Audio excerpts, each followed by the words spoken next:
Bullets don't scare us. Artillery doesn't scare us. But when the flamethrowers come, we feel fear. The quote, whispered by a captured Japanese officer on Iwo Jima, reveals a truth far more chilling than any battlefield statistic.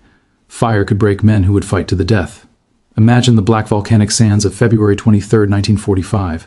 Smoke hanging low, the ground trembling from naval gunfire, yet the Japanese soldiers remained silent, waiting deep inside concrete pillboxes carved into the rock.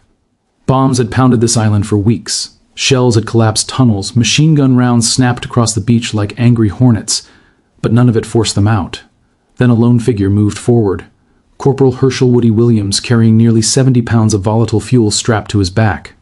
He knew he was a single shot away from disappearing in a ball of fire. Two riflemen, Private First Class Charles Fischer and Corporal Warren Bornholz, risked everything to guard him as he advanced. The flame nozzle hissed, then roared, and the world changed. Fire shot out like a living creature, curling through firing slits, rushing down tunnels, pulling screams from men who moments before had believed death was honorable. Japanese doctrine taught sacrifice, endurance, and obedience to the emperor, but it never taught how to face a weapon that erased oxygen, burned skin instantly, and turned fortifications into tombs. Woody moved box to box for 4 relentless hours. 7 strong points fell because fire did what steel could not. It triggered instinct older than war, run or die. Even hardened Marines felt it.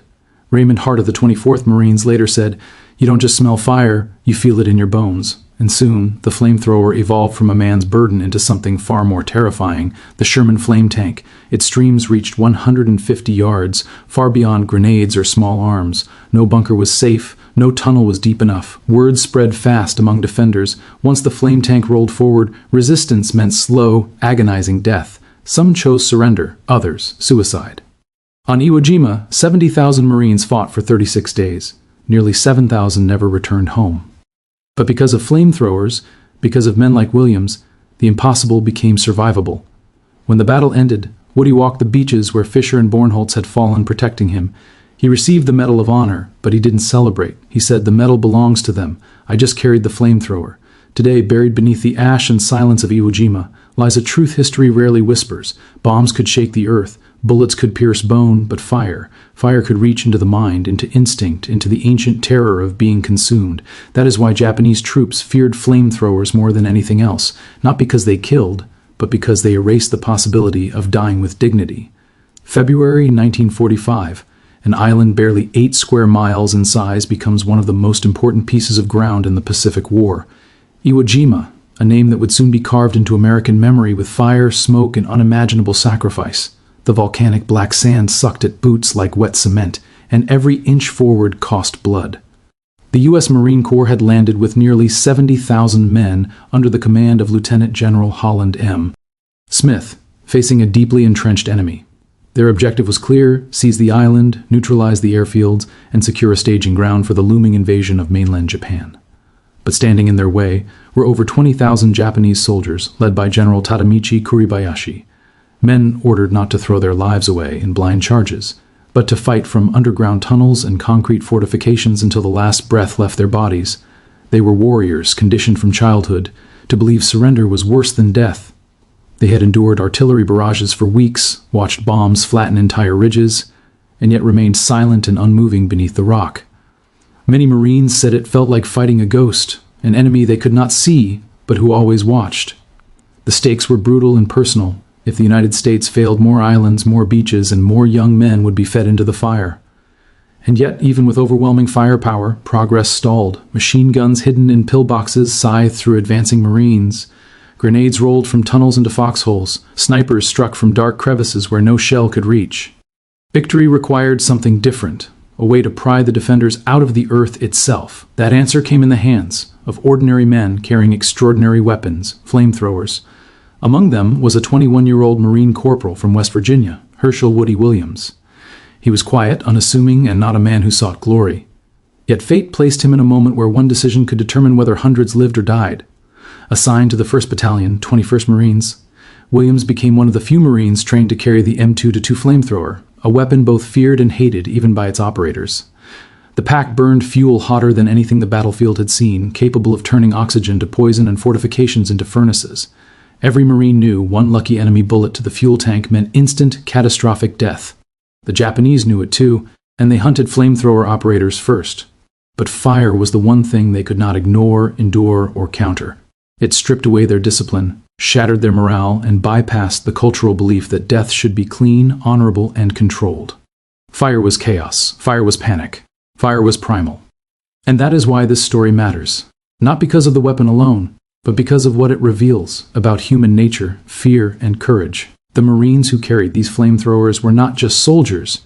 They were the key to unlocking fortified islands and breaking defenses no bomb or bullet could penetrate. Their mission was never glamorous. It was brutal, slow, and intimate, in a way war was never meant to be. Yet without them, victories from Tarawa to Iwo Jima might have never come. On this island, Williams would stand almost alone, protected only by 2 riflemen, Private First Class Charles Fischer and Corporal Warren Bornholz, who would give their lives shielding him so he could do the impossible. In 4 relentless hours, he crawled forward under fire, ignited 7 enemy pillboxes, and turned the tide of the battle in a way machines and artillery never could. This is a story of fear, how one weapon shattered the resolve of an enemy bred for death. It is a story of sacrifice, of men whose names never reached the headlines. And it is a story of a quiet Marine who never believed he was a hero, yet was awarded the Medal of Honor for doing what no machine, no strategy, and no bullet could do. This is the story of why Japanese troops feared American flamethrowers. Before the flames ever touched the sands of Iwo Jima, the stage had already been set with months of brutal calculation, sacrifice, and inevitability. The Pacific War had dragged into its 4th relentless year, and the United States knew that victory over Japan meant pushing ever closer to the homeland, one island at a time. The capture of Saipan, Guam, and Tinian had placed American bombers within striking distance of Tokyo, but those bombers, crippled by damage and fuel loss, needed a closer emergency landing point. Iwo Jima, a barren, sulfur-stinking volcanic rock, was small, but its strategic value was enormous. 3 airfields sat in the center of the island like jewels in a crown, too valuable to ignore. The Americans understood that taking the island meant saving thousands of aircrew lives and tightening the noose around Japan. The Japanese understood that losing it meant surrendering the sky, and eventually their empire. So preparation became obsession. General Tadamichi Kuribayashi, an intelligent, pragmatic commander who had studied American warfare firsthand, knew he could not stop the U.S. Marines with traditional tactics. He forbade the banzai charges that had defined earlier battles. Instead, he turned Iwo Jima into a fortress of stone, steel, and shadow. Beneath the black volcanic crust, his engineers carved 11 miles of tunnels, command bunkers, and interlocking pillboxes. Machine gun nests covered every ridge and landing zone with deliberate overlap, forming kill zones so precise that Marines later said the island seemed to fire on its own. Ventilation shafts disguised as rocks allowed soldiers to fire unseen and vanish like ghosts. Kuribayashi instructed his men to endure. Not one Japanese soldier must die until 10 Americans have fallen.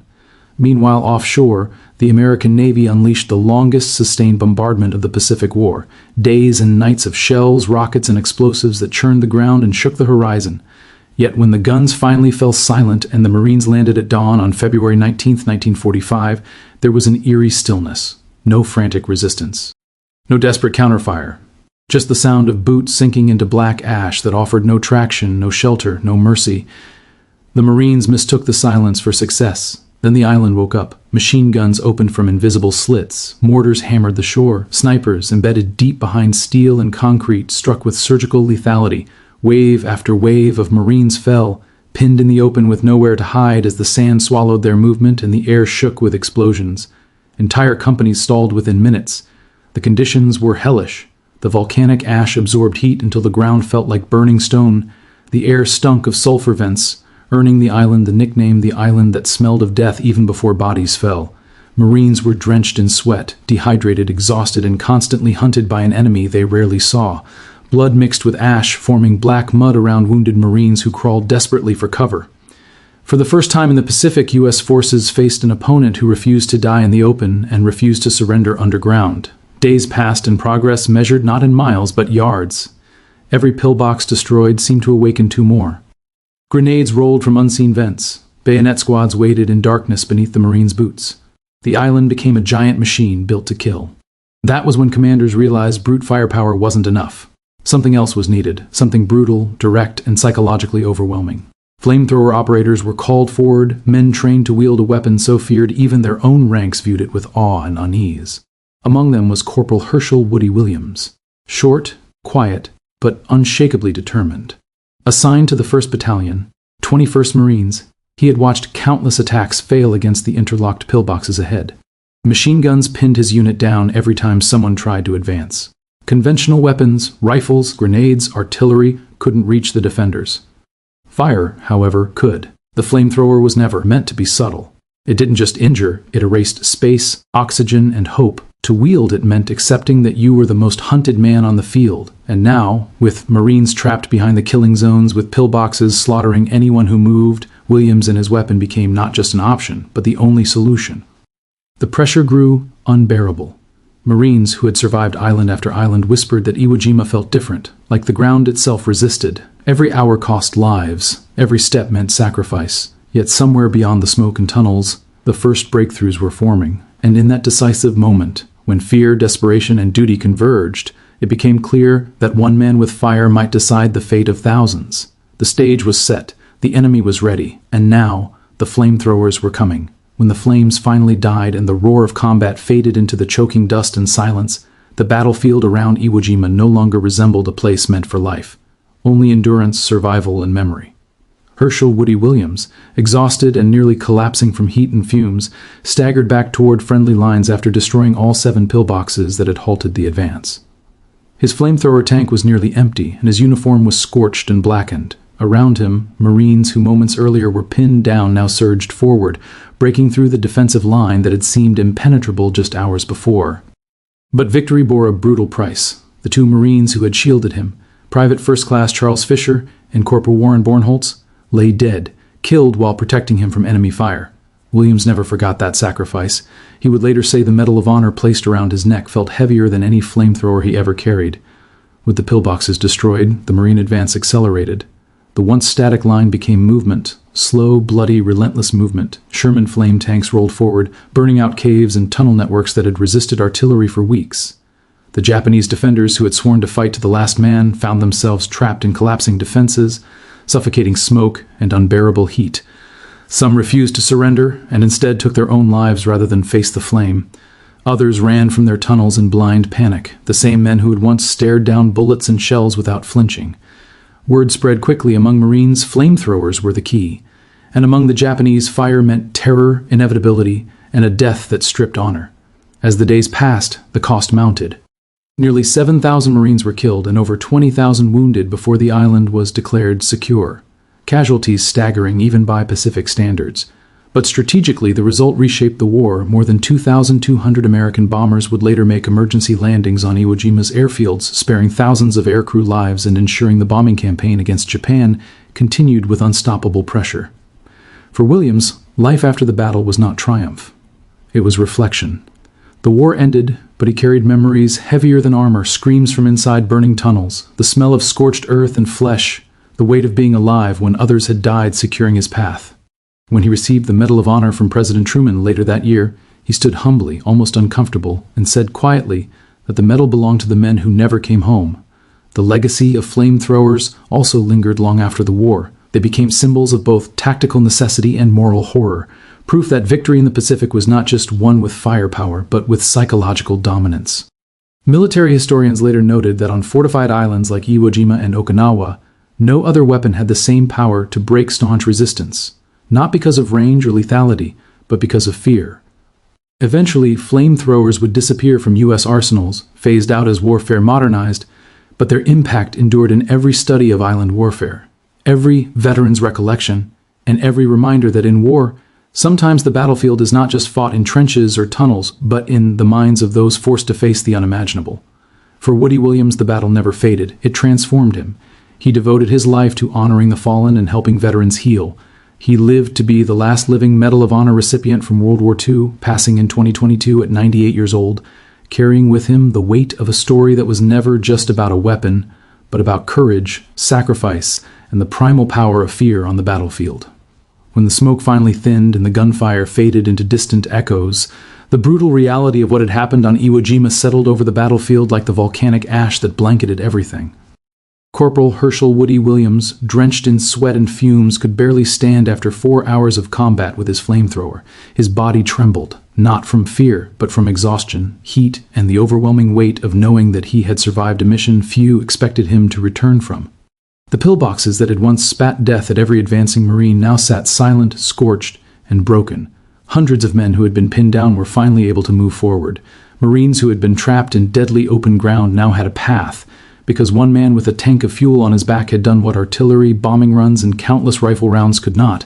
But the price was paid in blood. The 2 riflemen assigned to protect Williams, Private First Class Charles Fischer and Corporal Warren Bornholz, never walked away. They had shielded him, covered his advance, and took the bullets meant for the flamethrower operator because they understood the simple truth of the Pacific. If the flame failed, everyone behind it would die. Their sacrifice haunted Williams for the rest of his life. When he later received the Medal of Honor, he could barely speak. He didn't feel like a hero. To him, real heroes were the ones who never returned home. But his actions changed more than just the momentum of a single assault. They shifted the tactics of the entire battle. Once the Japanese defenders realized flame tanks and flamethrower teams were systematically targeting their strongpoints, panic took root even in men trained to die without fear. Marine officers quickly changed strategy. Instead of wasting ammunition and lives storming fortified caves and bunkers, they sent flamethrowers forward first, using the terror of fire to force the enemy out or seal them inside. The effect was devastating. Hardened soldiers who had calmly endured naval bombardment and machine gun fire now abandoned positions at the sight of flame. Survivors spoke of screams echoing through tunnel networks for minutes after a stream of burning fuel entered them, sounds that no bomb or bullet had ever produced. The psychological shift was immediate and irreversible. Iwo Jima, once thought invincible, now had a weapon it could not resist. And beyond the island itself, the consequences rippled outward. Strategically, Iwo Jima became one of the most valuable pieces of captured territory in the Pacific. Within months, over 2,200 damaged or fuel-starved B-29 bombers made emergency landings on its newly secured airfields, each landing saving 10, 11, sometimes entire crews of airmen who would otherwise have been lost at sea.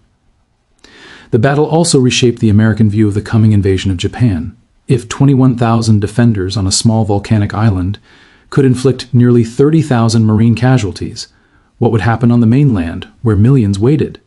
The use of flamethrowers, and later napalm, was studied, refined, and expanded, not because the U.S. wanted cruelty, but because the war demanded solutions to a problem no traditional weapon could solve, an enemy determined to die underground. As for Williams, his war did not end when the island was secured. The flames he carried outwardly continued to burn inwardly. He struggled with the memories of tunnels igniting, of men running aflame, of his friends falling so he could live. Yet with time, he found purpose. He dedicated himself to families of the fallen, to veterans, and to ensuring that sacrifice, not destruction, was what history remembered. He became the last living Medal of Honor recipient from World War II, a quiet reminder that history is not made by unstoppable warriors, but by ordinary men placed in extraordinary moments. And in his final years, when asked how he survived, he always paused, looked down, and said softly, "Because others didn't." In the end, the story of flamethrowers on Iwo Jima isn't just about a terrifying weapon or a brutal tactic. It's about what courage looks like when the world becomes unbearable, when the ground is too hot to kneel on, when every breath tastes of ash, and when the next step forward may be your last. Hershel Woody Williams never saw himself as a hero, yet his actions revealed something timeless. Bravery isn't the absence of fear. It's moving forward because someone behind you needs you to.